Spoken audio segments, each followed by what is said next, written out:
10 वर्षातली anti incumbency कुठेतरी जाणवायला लागली आणि त्यामुळे कुठेतरी उमेदवार बदलण्याचा प्रकार घडला किंवा काही उमेदवारांना बूस्ट करण्यासाठी प्रत्यक्ष मोदींना यावं लागलं, खास करून महाराष्ट्रामध्ये तर मोदींनी अगदी जोर लावलेला पाहायला मिळाला. भाजपला हे का करावं लागलं?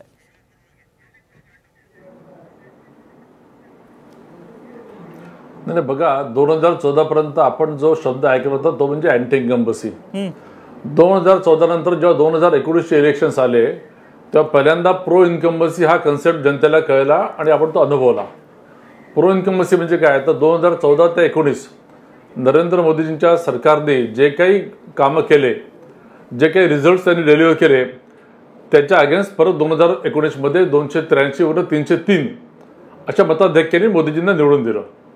आता खरं तर याच विरोधकांनी 2019 मध्ये असं काही राय उठवली होती की राफेलचा विषय, नोटबंदी, जीएसटी सारखा कायदा लावला, याचा अर्थ आता मोदीजींना परत जनता निवडूनच देणार नाही.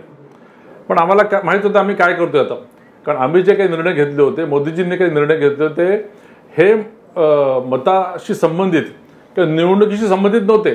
त्याचे परिणाम काय व्हायचे ते हो, आमच्या ज्या ज्या काही कमिटमेंट्स होत्या, राम मंदिर असो किंवा आर्टिकल 370 असो, हे आम्ही करत गेलो. त्यामुळे जनताच्या लक्षात आलं की जनतेच्या हितासाठी आणि देशाच्या हितासाठी निर्णय घेणारे हे सरकार आहे.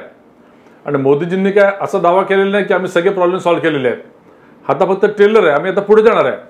राहिला प्रश्न महाराष्ट्राचा, तर महाराष्ट्राप्रमाणे इतर सगळ्याच ठिकाणी मोदीजींनी अनेक सभा घेतल्या आणि सभेच्या माध्यमातून आम्हाला आमची टॅली वाढवायची होती. कारण 303 वरून 370 पर्यंत जर सीटा मिळवायच्या होत्या तर प्रत्येक ठिकाणी आहेत त्यापेक्षा जास्त सीटा आणि उर्वरित सीटा या दक्षिण राज्यातून कशा मिळवता येतील या दृष्टीने प्रयत्न केले. म्हणूनच आम्ही केरळमध्ये, तामिळनाडूसारख्या ठिकाणी जिथे आमचा अजिबात चंचू प्रवेश नव्हता तिथे आम्ही 2-2, 3-3 जागा निवडून आणतोय. त्यामुळे कसं आहे की भारतीय जनता पक्ष हा स्वतःशी स्पर्धा करणारा पक्ष आहे. आम्ही स्वतःचे टार्गेट सेट करतो. ठीक आहे अतुलजी, पण भाजपने ज्या पद्धतीत जोर लावलेला ते सगळ्यांनी बघितलेलं आहे. अगदी मोदी आणि शहांनी येऊन सभा घेतलेल्या पाहायला मिळाल्या. या सगळ्यामध्ये भाजपने जो काही आता अजेंडा सांगितलेला आहे तो पटतो तुम्हाला? तो पटण्यासारखा? कारण जे काही घडलेलं आहे महाराष्ट्राच्या राजकारणात गेल्या 5 वर्षामध्ये ते बघता.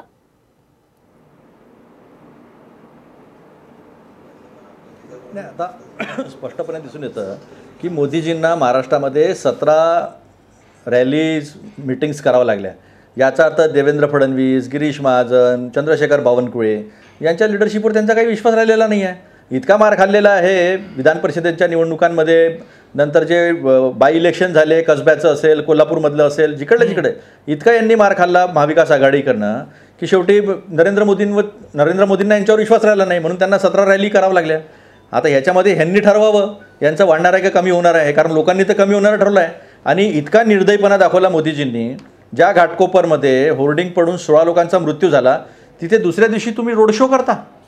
तुम्हाला अहमदाबादमधून 500 बसेस आणावं लागतात. म्हणजे याचा अर्थ महाराष्ट्रामध्ये, मुंबईमध्ये राहणाऱ्या गुजरात्यांनी पण तुम्हाला एंटरटेन केलं नाही. लोकांना यांनी त्या बंद करून ठेवलं. लोकलमधनं आलेले लोक जे आहे ते घरी जायसाठी आले होते, त्यांनी कशा प्रतिक्रिया दिल्या ते सुद्धा बघितलेलं आहे. आता यांचं जे निर्णय घेतले राष्ट्रहितासाठी, राष्ट्रहितामध्ये तुम्ही लोकांना संपवलं का? जीएसटीचा निर्णय घेतला तुम्ही, मध्यम आणि छोटे उद्योग संपले. नोटबंदीचा तुम्ही घेतला, मध्यम छोटे उद्योग संपले. देशात सर्वात जास्त बेरोजगारी, उपाय काय आणला? तर अग्निवीर आणला. म्हणजे लोक टॉलरेट करायला तयार नाही आहे. जिकडे तिकडे पेपर लीक, बेरोजगारी, महागाई. आणि आता पहा महाराष्ट्रातली जनता लक्षात ठेवेल बरं.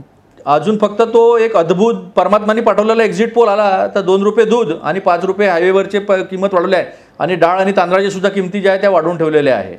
म्हणजे लोकांना काही समजत नाही आहे असं नाही आहे. लोकांनी यांच्या विरोधात मतदान केलेलं आहे. यांना आम्ही मतदान चोरू नाही द्यायचं म्हणून आम्ही सातत्याने सगळ्या गोष्टी पहिल्यापासून लक्षात आणतात. उद्या जर 17C फॉर्म मॅच झाले नाही तर त्या मशीनचं काउंटिंग आम्ही होऊ देणार नाही.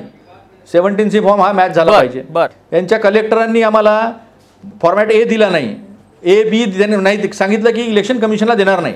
ARO टेबलवर काउंटिंग एजंट नाही देण्याचं यांनी म्हटलं होतं. शेवटी काल आम्ही तिथे इलेक्शन कमिशनमध्ये गेलो, ARO टेबलवर काउंटिंग एजंट त्यांना द्यावा लागलेला आहे. अजूनही बऱ्याच ठिकाणी AB फॉर्म दिलेला नाही आहे. आम्ही हे बॅलेट पेपर जे आहे ते पहिले मोजण्याचा नियम आहे, पण यांनी ते आम्ही नंतर मोजू किंवा मधात मोजू अशा अनेक गोष्टीचे अनेक प्रयत्न उद्या होणार आहेत. पण काँग्रेसचा आणि महाविकास आघाडीचा, इंडिया जनबंधनच्या आघाडीचे सगळे कार्यकर्ते तत्पर आहेत.